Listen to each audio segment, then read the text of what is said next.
Okay, welcome to UNU-INWEH Science Talk. Thank you for joining and sorry for little delay in starting the meeting due to some technical issues. Today's presentation is by Professor Sheikh Tawhidul Islam. He is the Senior Research Fellow, Disaster Management and Climate Change Analytics in South Asia with UNU-INWEH. Professor Sheikh Tawhidul Islam is an expert with a long experience in disaster management, climate change, and environmental development. Professor Islam is at UNU-INWEH. Professor Islam leads the Institute's Disaster Management and Climate Change Analytics Initiative in South Asia. His effort includes fostering collaboration with regional and national agencies, focusing on research and capacity development in disaster management and climate change adaptation. Alongside his role at UNU-INWEH, Professor Tawhid is also working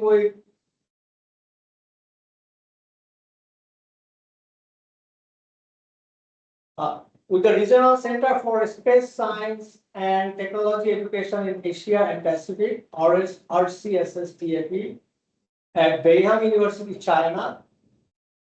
Today, he will present his presentation topic is Deltacentrism, reimagining the Bengal Delta through 4 centuries of human intervention. This science talk and our previous all science talks are recorded and shared on our YouTube channel and available on our Facebook. And during the presentation, if you have any question, please put your question on the Q&A. With this, I welcome Professor Tawhid to start your presentation. Thank you.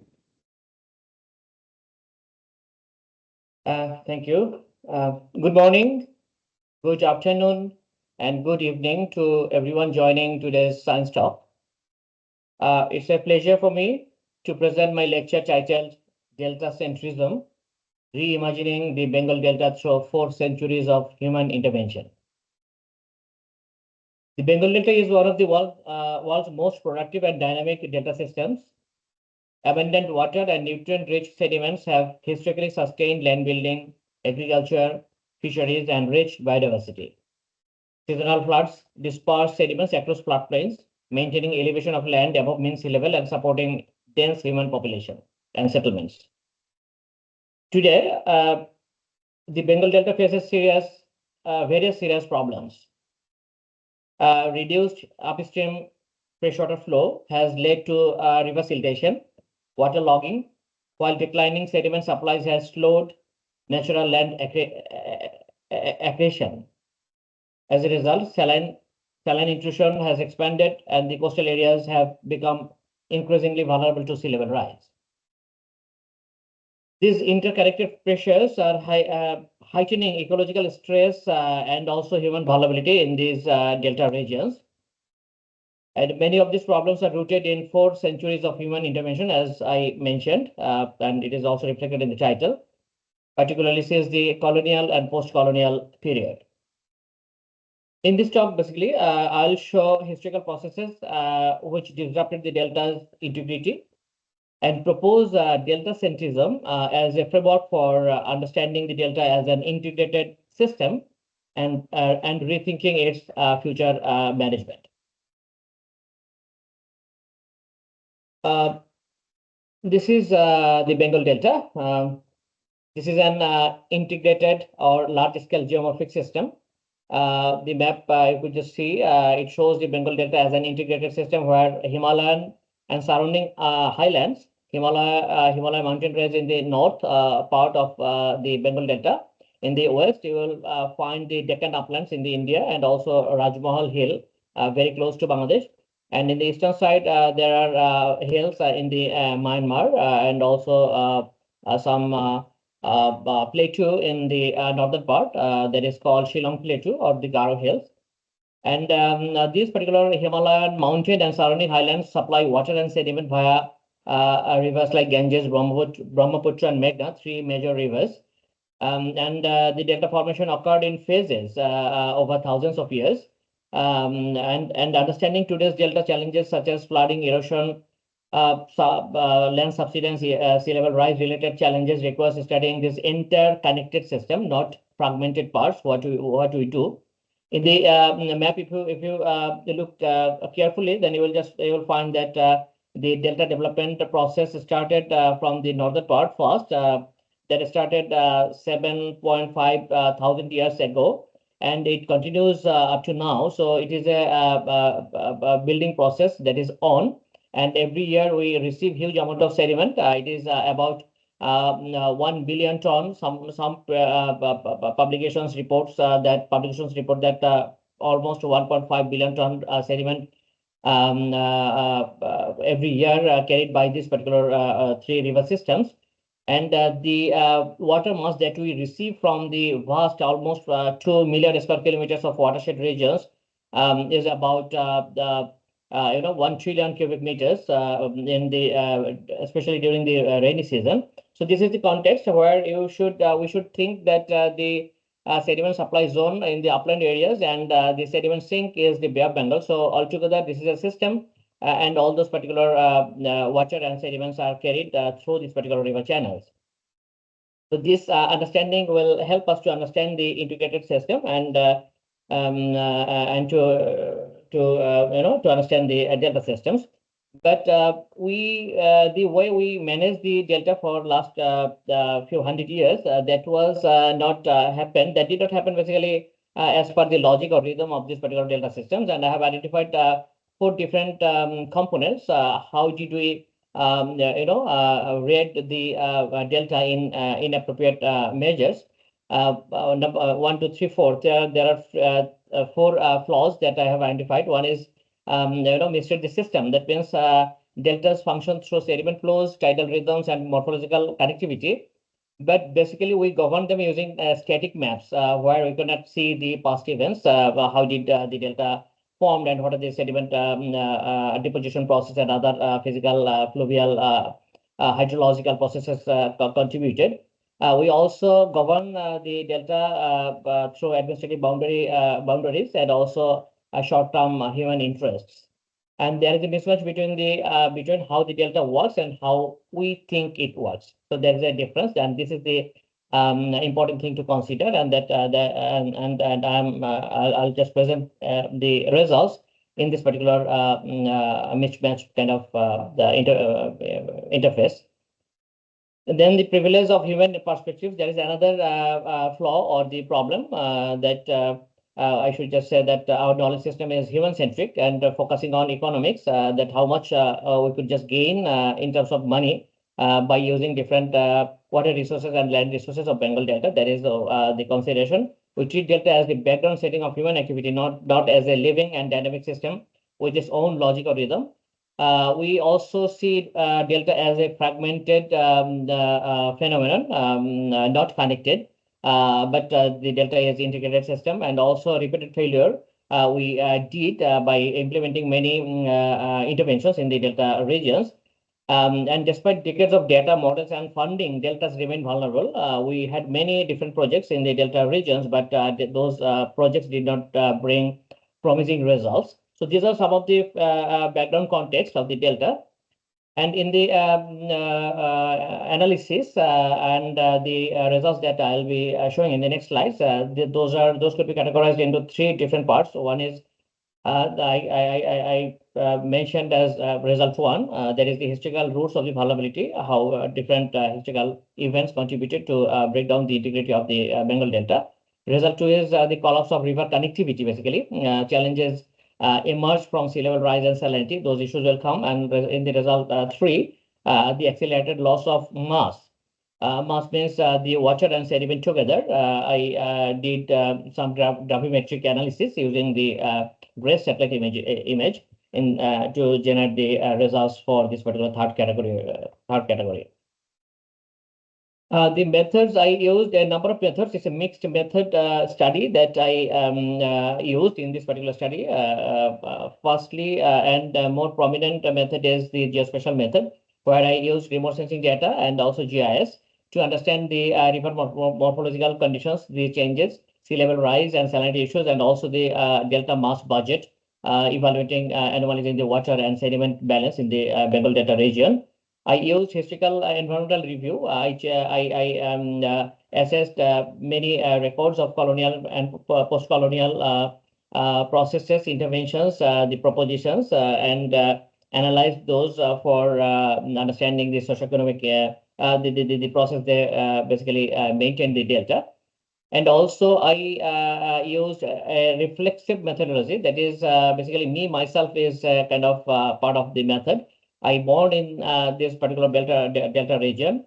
I grew up there. I saw all those particular facts and processes, the challenges, the vulnerabilities of the people facing from my own experiences, and now I'm just working with that. So these are I've got the skills to analyze the problems using the method, different data and methods, and also I have my personal experiences. So that I added in this particular methodology, and I use human geography methods to interpret the results. And finally, I gave the deltacentrism as a concept. How should we just read the delta? And another method that another framework basically I used, that is that I call DIKW, Data Information Knowledge Wisdom Framework. And I saw that we don't generally distinguish data from the information, and information from the knowledge, and knowledge from the wisdom. And these are not very clear in our problem assessment domains. We have data, but those are not just translated into information and not translated into knowledge. And that's why some of the problems we couldn't understand. We don't value in producing data, the up-to-date data, or data in such a manner so that we could integrate the data with other information to make our knowledge in depth and better. So that is the framework that I also used. And this is the Bengal Delta. You could see these are it's a country of water. This is the river Ganges, basically. You could see the sediment and water, and also the settlements are developed along the banks of the river. Agricultural fields, the boats, which the fishermen use for catching fishery from the river waters. And me, you could also see me with some of the young children in the river. As I mentioned, that I just born there and I grew up there, so I know much about this particular processes very well from my personal experiences. So this is the positive side of the Bengal Delta, that we have plenty of resources, water resources, sediment, nutrient-rich sediment, soil resources. Those support the biodiversity, agricultural productivity, fisheries, groundwater recharge, so many different benefits you could just find. And at the same time, these particular water and sediment also create many kinds of threats to the communities who are living in the Bengal Delta regions. Many people they live inside the rivers. There are many river islands. About 10 million, more than 10 million people live in the river island areas in Bangladesh, and also people are living on the bank of the rivers, and those banks are very close to the river water stage or water level, and they are just always susceptible to flooding and also riverbank erosion, those kind of things. You could also see huge sediment. This is the river Ganges. During the dry season of the year, you will not find any water. All the riverbed is just full of sand. So generally, we in our Bangladesh, in Bengal Delta region in Bangladesh, basically, we talk about river management, water management, but never we just talk about or pay attention to sediment management. So this is the vulnerability part. Slowly? Bathymetric? Not too far. I was trying to connect. And Okay. So can you hear me now? Yeah, we hear, but you speak a little slow speed, not too fast. Okay. Okay, basically, I showed this photograph as a problem that people are facing who are living in the delta regions all the time, the flooding, the riverbank erosion, and sand carpeting in the agricultural fields. And at the beginning, what I just mentioned, that there are many historical events and the management options and the interventions implemented in these Bengal Delta regions. And I have identified about 400 years of different activities performed in this particular Bengal Delta regions, basically in the rivers and the canals. There are many rivers. There are many river linking projects. River water was transferred from one river to another by developing carts. Many carts were there, and that contributed in making a different water and sediment budget in this particular region, and that contributed to change the morphological condition in this particular delta regions. So I've checked almost 51 events during 400 years, and there at the time there are major 15 floods I recorded, and many different major river changes happened. More than 10 river changes happened as results of natural factors, and also some of the factors are related to the interventions that the people designed and implemented in the Bengal Delta regions. So this is the information that I gathered from many historical records.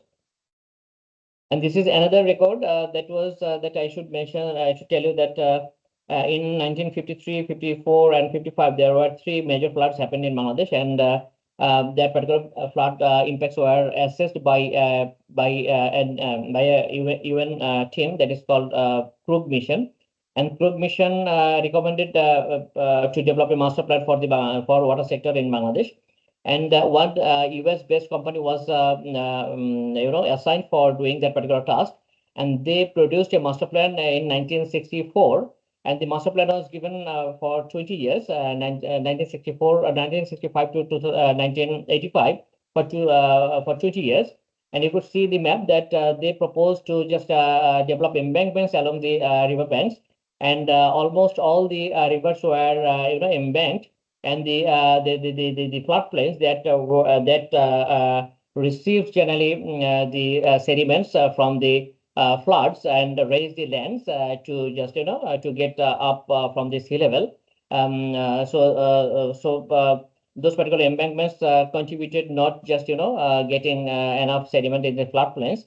So as per this particular proposition, the master plan, there are now about 140 polders, enclosed areas in Bangladesh, in coastal areas, and also in the other parts of the country, and about more than 15,000 kilometers of embankments were built along the rivers. So this particular project, destroyed the whole Bengal Delta integrity of the ecosystem.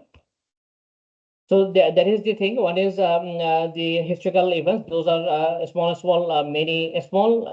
events, but many events during the colonial time. And now this is 1964 onwards.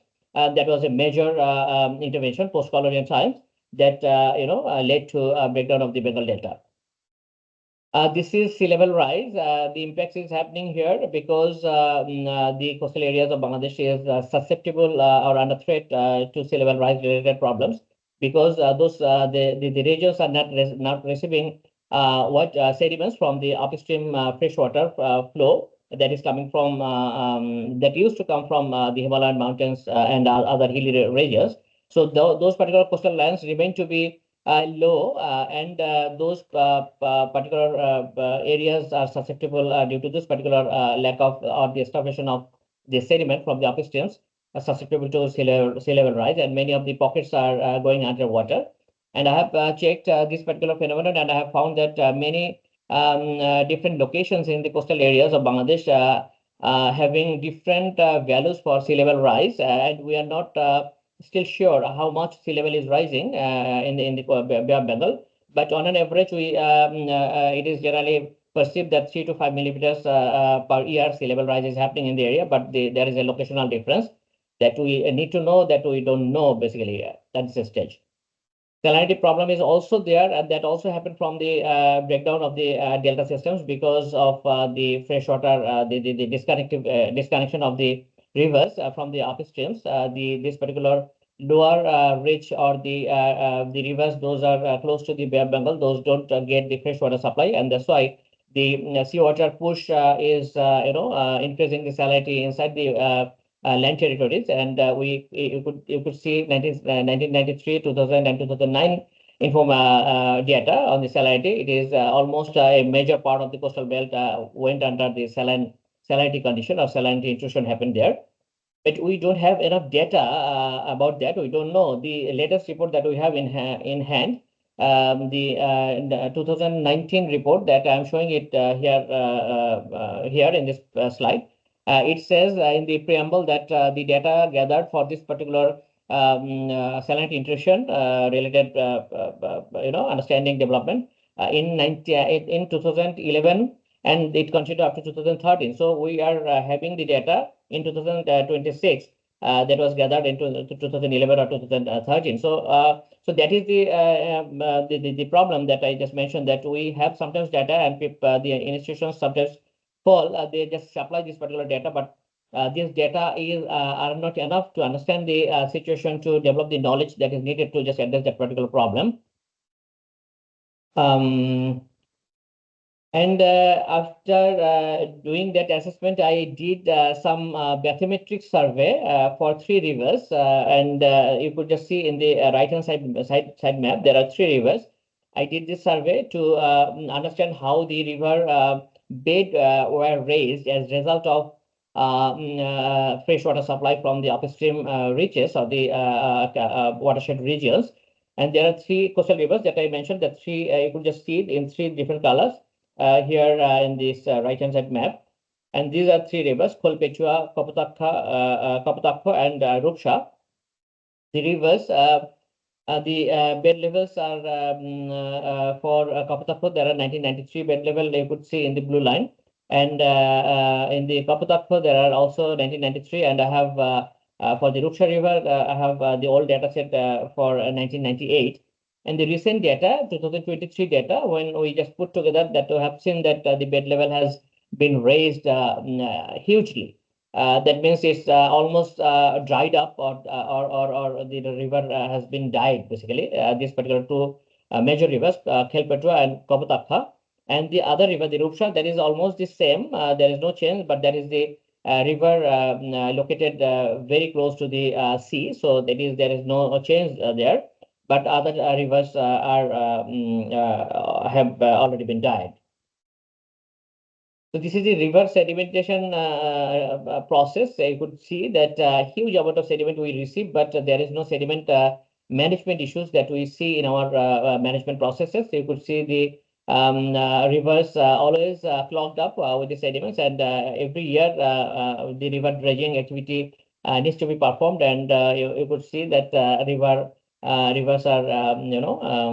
they dredged up, and how the sediments are also used by the people to raise some of their land, so that when there is a flood water, people could find a safe rescue for their cattle, for their for themselves as well. So there are these are the sediment is one of the major issues in the Bengal Delta region. Water is important, but sediment is even much more important than not even maybe more, but we need to just pay equal attention to the sediment as well, what did not happen.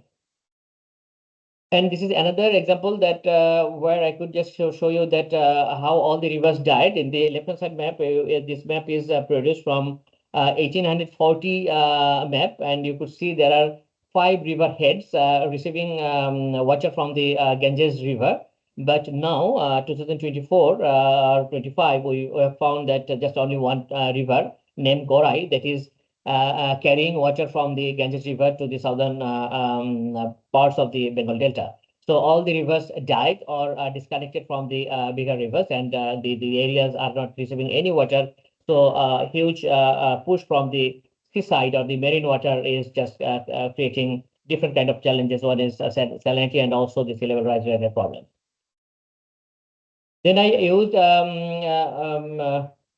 gray satellite image to understand the volumetric change in the areas, and these are small letters. It is a bit difficult to read, but the main message is that the groundwater withdrawal, as I considered mass as groundwater, but there should be also a component, the sediment, but we did not just pay attention to the sediment as a mass to just get the results from this particular GRACE satellite data analysis.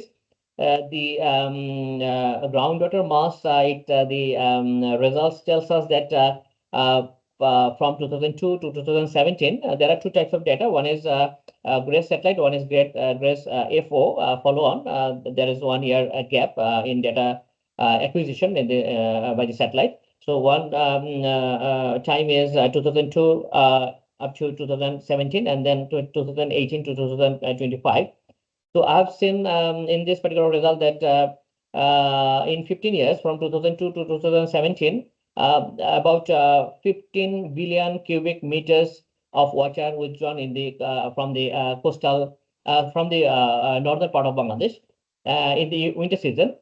And the similar volume of water was withdrawn in just 7 years from 2018 to 2015. So it's a huge increase in pumping out of the water from the groundwater aquifers in the winter, and in summer as well. The same thing happened, and I have also checked where those particular. I basically tried to categorize the regions where from those particular huge amount of groundwater was withdrawn. And the main finding of this particular result is the north western part of Bangladesh, the Bengal Delta. Basically, there are three river floodplains, two river floodplains, Tista and Brahmaputra, show major depletion of groundwater in that area. Total volume of groundwater loss was more than 400 millimeter over the period of 2002 to 2017. And it was about 250 millimeter for the time period 2018 to 2025. So these are these are telling us that the groundwater depletion is happening hugely, and we have seen we see that every year newspaper articles that people are suffering from the groundwater shortage since they are not just having enough water for their irrigation and other purposes. So what basically happened, I have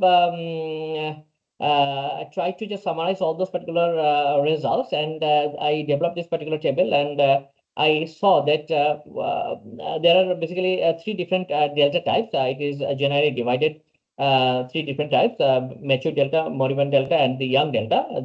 In the insert small map, you could see the green polygon is mature delta, the light green is moribund delta, and then young delta. So at some point, the matured and moribund delta were differently, you could just identify based on the characteristics of those particular part of the delta. But now those two categories are merged. It is difficult to distinguish those particular two areas based on certain characteristics. So that is one of the changes happened over the years. And on the temporal scale, we also saw the changes happened in years, in decade times, in centuries, and also in millennia.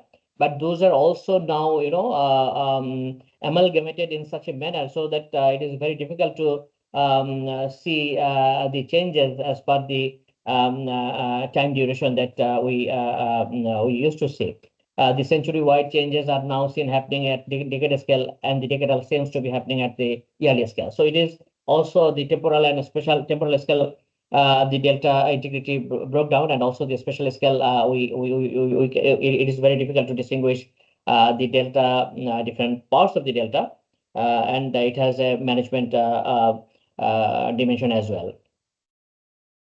And then I tried to just see the human vulnerability. I checked the food component, water component, and health component, that how this particular change in the delta integrity or the delta systems, how the communities are facing troubles or the sufferings or facing some problems in these particular three areas.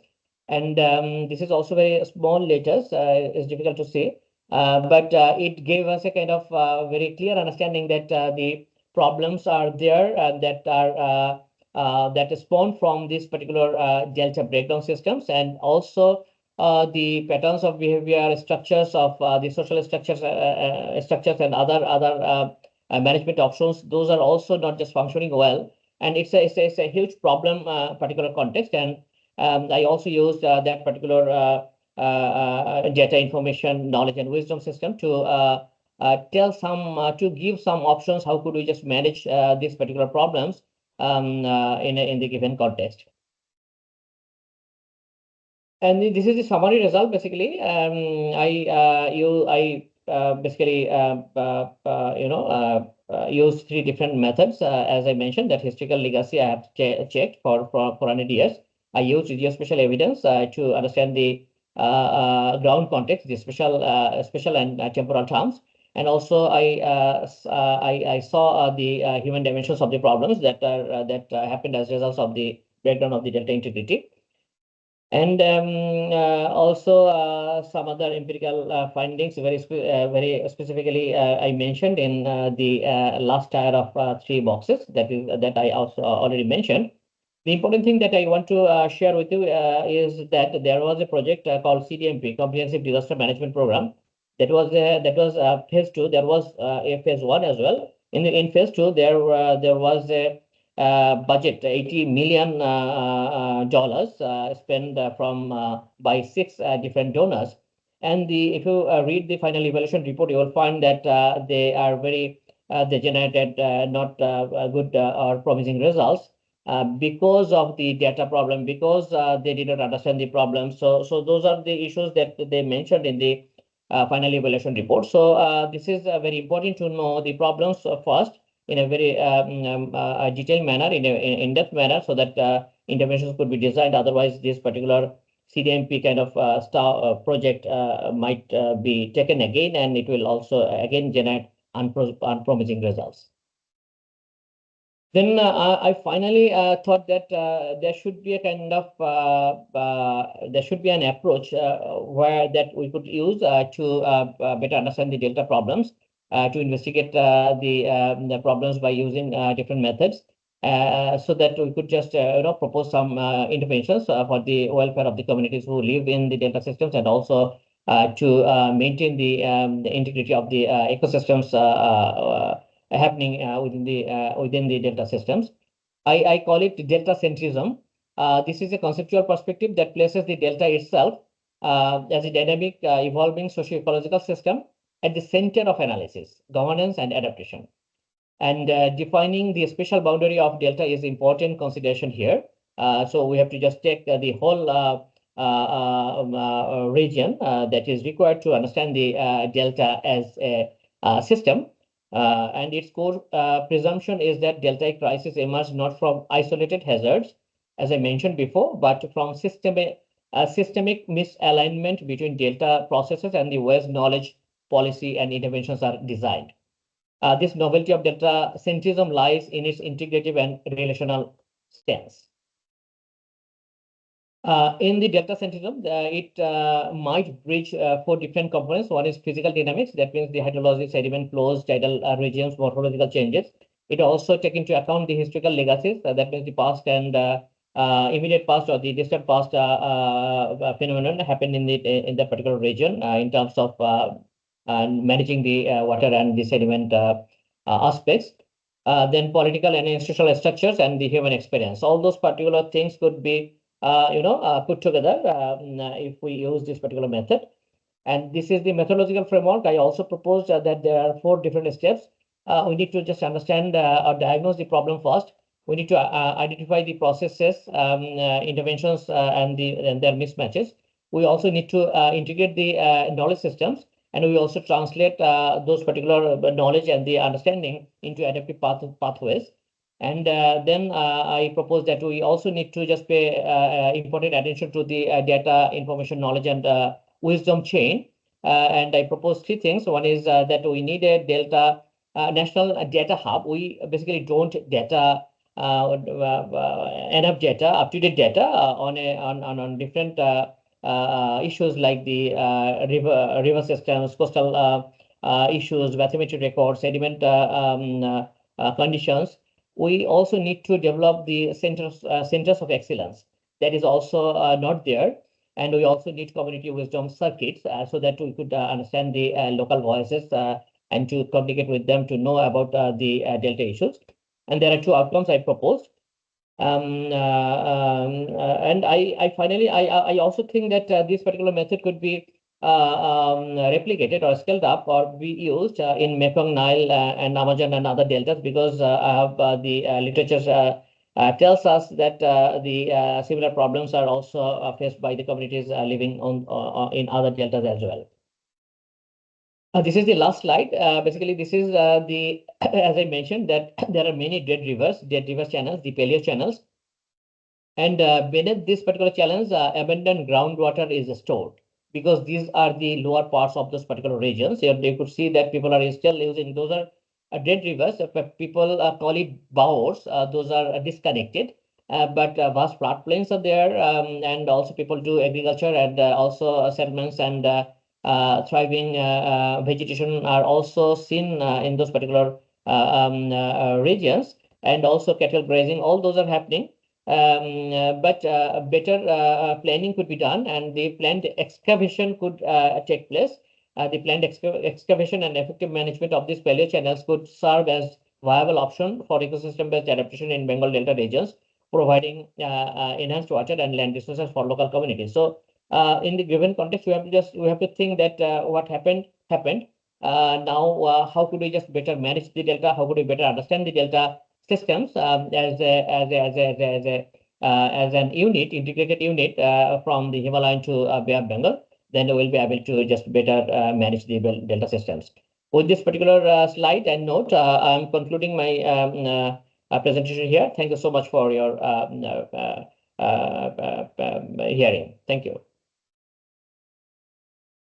Maybe we can unshare your, no, okay, no need, so I can go. Okay. Thank you, Professor Islam, for a very new idea and then for a very exciting presentation. So I would request our audience, if you have any questions, please type your question on the Q&A for Professor Islam. So before I see anyone asking any questions, maybe I can start. So in your research, you have identified that there is a mismatch between how delta function versus how we govern. So what is the main change you are proposing for policymakers to change in their approach when they have to effectively manage the delta? Thank you for your question. This is really difficult because there are so many different frontiers where we need data to understand the problems. I have checked 3 rivers for its bathymetric records to check how the sediment deposition in the riverbeds caused dying of all those rivers. We have about 1,000 rivers in the country as per the River Commission of Bangladesh, and also there is another agency called Bangladesh Water Development Board. As per their record, the number of rivers in Bangladesh is about 405. So this is only 3 rivers that I have checked. We need to just understand that what are the conditions of other rivers in terms of its depth, width, and how much water it could carry. This is one of the things that we need to know. Otherwise, it is very difficult to tell about how could we just fill in the mismatch gap. And also sediment deposition is one of the very important thing in our part of delta. As I mentioned, that there are many polders where the floodwater cannot enter, and it cannot just deposit. The floodwater cannot deposit the sediment to raise the lands. That's why those particular lands remain to be low-lying, and when there is a big flood, water goes there, and the area becomes waterlogged for many years. Like even some of the regions, it is more than 10 years, 12 years. The water stagnant areas and the waterlogging happen in some of the areas. So we also need to just make sure that we need to just understand that we live in a delta region where water will come, and we also need to just allow the sediment deposition processes in its natural form. So we don't know the sediment budget. The estimations are very poorly sampled. That I mentioned that 1.5 billion tons, and you could just find a whole lot of many different kinds of estimates on this particular sediment budget kind of thing. And there is also a kind of difference in sediment deposition and sediment budget processes while considering the dry season and the wet season as well. So there are so many different things that we need to know, and the good thing is that we have plenty of data sources nowadays. But the main thing specifically to give you the answer is we need to just make these particular cases clear to the politicians. So we need to just talk to the policymakers.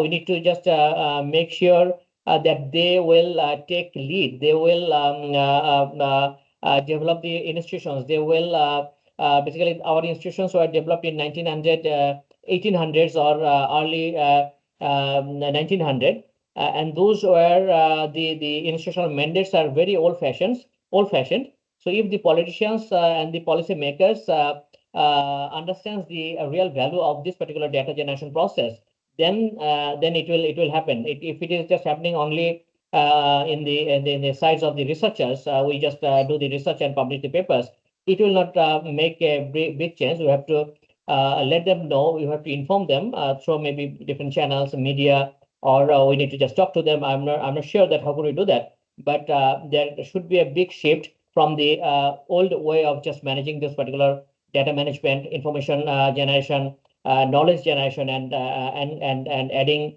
those particular data, information, knowledge to the local wisdom. So the policy, we need to just talk to the policymakers, politicians. That is the answer to your question. Thank you. So your framework highlights a chain of steps like data to information to knowledge to wisdom. So how local wisdom can be integrated in this framework? Now there are many ways we could do that. One is, citizen science is very popular, and many, free softwares are there. People use it. Crowdsourcing are there. People, contribute in developing special geospatial data through many different platforms. So people are aware. What is missing is the leadership and the very coordinated function. How could we just take the local knowledge, local wisdom, and how could we just connect the local people in the chain, the wisdom, data, information, knowledge, wisdom, particular chain. I think social media and the free softwares, the mobile phones, these are very good sources, and also these are now there are many hackathons, mapathons are just happening all around the regions. Those are being done by the volunteers, mapping volunteers. But that could be promoted, that could be supported, and that's how we could just get the local knowledge, at least the local validation. And I could just tell you one thing, that there are many different physical interventions happen in the Bengal Delta regions, like culverts, bridges. Those were buried under the sediment. So local people know where those particular sluice gates, where the bridges, the small culverts were are still there. So if we could just stock take or do a kind of review of those particular small infrastructures that were built 100 years back, those should be just removed from those particular channels to just make sure that the water navigation and the water flow process is just happening naturally. So there are many different ways you could do that, but there should be a kind of concerted effort to use the local people to connect them with this particular DIKW framework. Thank you. As you have mentioned that a lot of the current vulnerability is due to the colonial era interventions. Many of them, instead of improving the situation, added to the more vulnerability. But those are also implemented by different infrastructures. So now, if we want to break that cycle of vulnerability, where the infrastructure is already there from the colonial era, and then follow up, what would be the approach to break that cycle of vulnerability that are imposed through colonial era interventions? It is a very tough question. It's very difficult to respond to that because there are 400 years of accumulation of all those particular infrastructures and the concrete,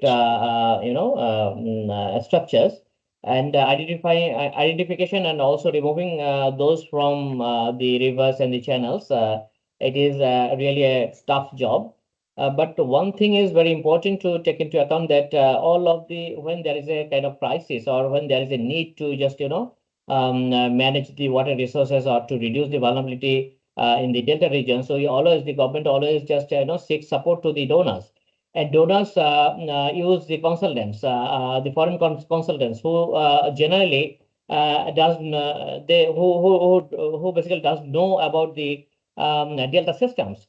And that also happened in many different projects. As I mentioned that in the CDMP, that is also just happened $80 million in one phase, and it's a huge amount of money, but the result is very poor. So the phenomenon is that the local knowledge should be there, local people should be engaged, the local researchers should be there, and that's why I just propose that there should be a kind of center of excellence where the data will be converted into knowledge, and data will be converted into information, and information will be processed for knowledge, and that will that is necessary to understand that how could we just address the colonial kind of that problem, and the problems are also current, like the climate change problems, the salinity problem, all those are current problems, and these particular old new problems are just added with the old problems, and it is becoming very complicated. That's why we generally don't see very good success of the interventions that are designed and just implemented in the areas. So it is really difficult, and we also need to just, these are basically in this particular presentation, or when I just did the work, I found that I don't have many answers, but I raised many questions that could help us to design many discussions or the meetings, so that we could identify some advocacy points that we could just bring forward and use it for discussions and negotiating with the governments and other bodies. Thank you. So my colleague has a question. Thank you so much. Following up on Martin's question, you mentioned that the central argument is epistemic failure. So I'll be glad if you could clarify whether it's testimonial or hermeneutical. Epistemic failure means that we basically don't have the knowledge. We don't understand the delta as the way it is required to understand the delta as a system, as an integrated phenomenon. As I mentioned, that we don't know the river bathymetry records. We don't know how much water is being carried by those particular rivers. We don't know the sediment budget. We don't know properly the underground water conditions. We don't know so there are many don't knows. So in this particular regime of don't knows, this is the lack of knowledge. This is the lack of understanding, and that is the epistemic failure. Epistemology is the knowledge basically. So we did many interventions in the Bengal Delta regions in a very fragmented manner. There you could just, if you visit Bangladesh, or the Bengal Delta region, you will find that some of the rivers are, there is an embankment, but they did not just consider whether this embankment will create problems to the people who are just living in the downstream areas. So rivers, the canals, the creeks, the floodplains, the delta plains, the water, the sediment. In all these particular areas, we see that sporadic and fragmented information that doesn't allow us to understand the delta as a system. And that is the epistemic failure of understanding the delta. Yes, but don't you think this could also be out of credibility deficit or lack of shared understanding? Because if you look at the summary of your results, you mentioned human dimension of some of the contributors. And I was wondering whether contextual factors could have influenced some of these dynamics, besides the post-colonial issues that you highlighted. I don't know. Can you repeat the question? Yeah, so still on the epistemic failure, so I was wondering whether it could also be out of credibility deficit or lack of shared understanding among the actors that led to this epistemic failure.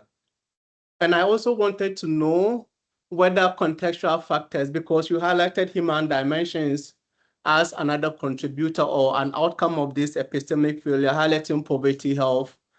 So don't you think contextual factors too could have contributed to some of these outcomes, like culture, gender norms along these deltas? Yeah, this is a very important thing. It is definitely there are lack of shared understanding, and also the contextual factors in both the ways. Both the ways in terms of that when the problems are seen or assessed, we see the salinity problem, sea level rise problem, waterlogging problem, maybe flooding as a problem. And then we see many different, the livelihood issues, the gender issues, the issues related to health, especially the human health. Especially in the coastal parts, there is a huge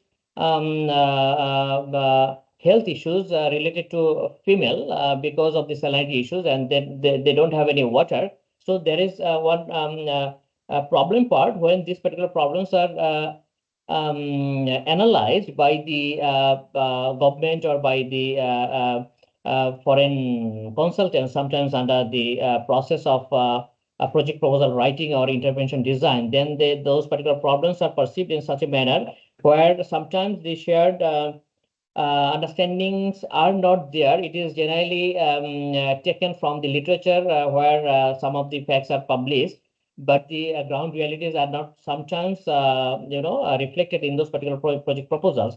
And that is one thing on the intervention design part.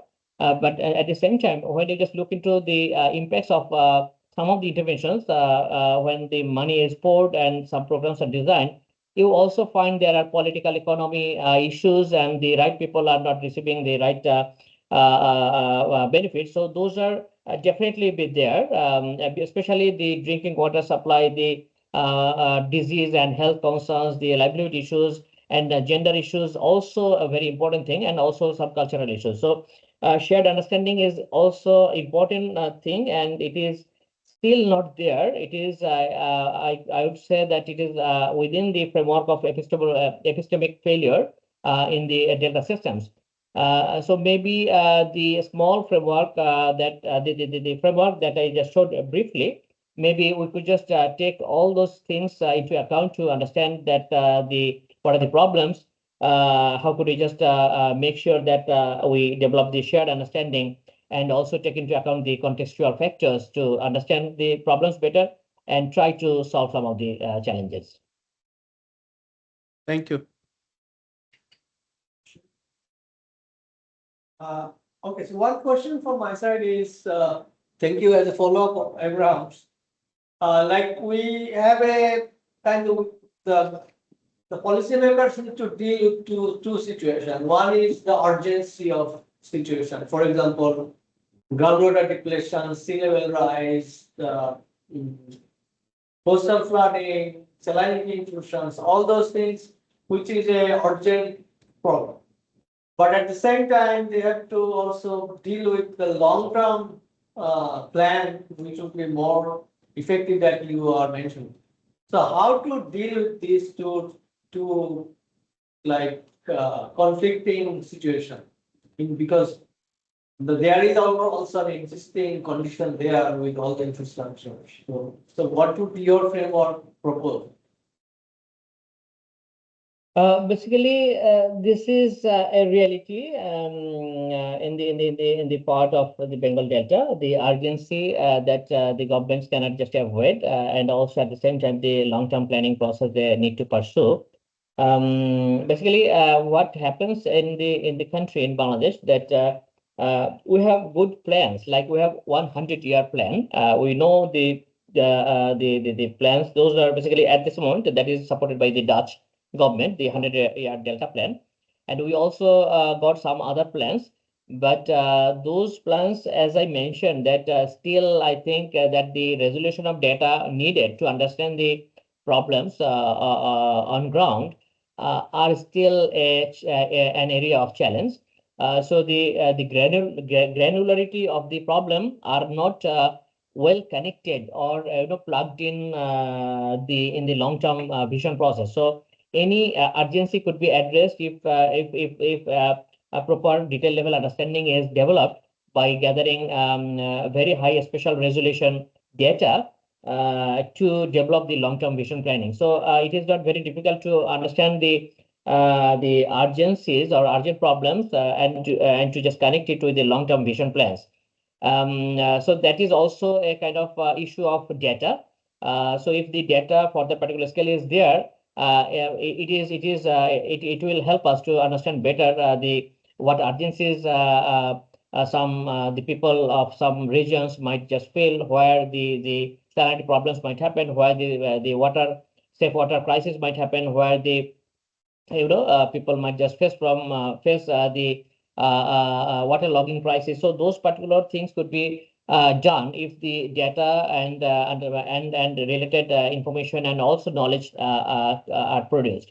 But in our country, the data that particular value that just we have we have some data, but since we don't understand the value of just having the information, the process the data to convert into information and to produce it as knowledge, we basically don't pay attention to update the data. The latest river data we have that was developed in 1990s. That was developed under the WRPO, Water Resources Planning Organization. There was a flood in 1988, 87 and 88. And after that, there was a survey, and that particular survey record just gave us a number of thematic data layers of Bangladesh rivers. And that is still being sold by WRPO, and that is the data that we have. There is no other survey that were conducted. Even the global data set, the hydro sheds that are giving us 1 kilometer data, 1 kilometer resolution, special resolution data.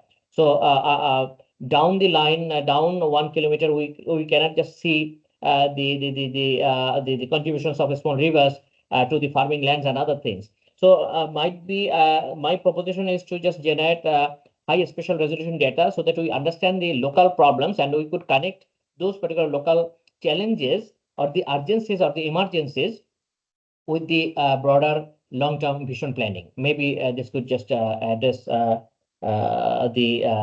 issues relating to long-term and the urgency related integration.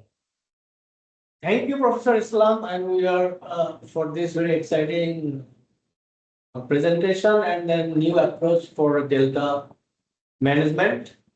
And I also thank all our audience to join online.